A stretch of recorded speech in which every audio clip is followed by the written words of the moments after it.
Moments ago, we got some breaking news I want to get out on your radar. If you do like talking about Ripple and XRP, type in X in the comment section, click that like button, and let's get into it. We've got some bad news to get out of the way, good news, and we'll save the best for last, as well as some community updates. But getting the bad out of the way first, guys, outside of the corn behind us being cut down, at least half of that field. I know some of you were talking about how you like seeing the corn in the back, half of that field being cut down. We also heard from Donald Trump, U.S. President Donald Trump, talking about how right now the United States is in a trade war with China.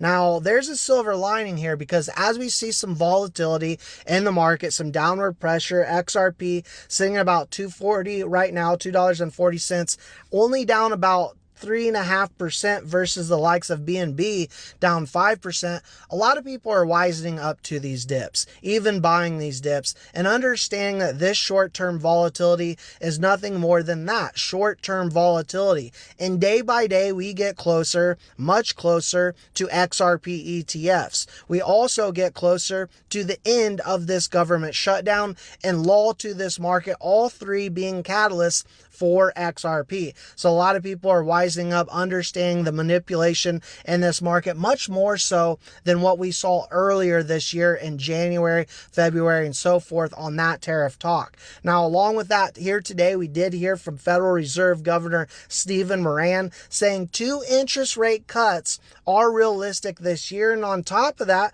we heard New York City has officially launched the first ever Office of Digital Assets and Blockchain. Let's go, guys, as Ripple even put out a press release today talking about how they are excited to announce that ABSA South Africa, one of Africa's leading financial institutions, has officially partnered with Ripple to bring custody to Africa. Now, along with that, guys, I like this Paul Barron post as he talked about how Medico acquired, right, for $250 million for the custody side of things. Standard custody for the New York Trust Charter. Hidden Road, $1.25 billion. Prime brokerage, right? Rail for $200 million. What exactly is happening behind the scenes with Ripple and the IMF, which, remembering, Ripple and the International Monetary Fund directly work together?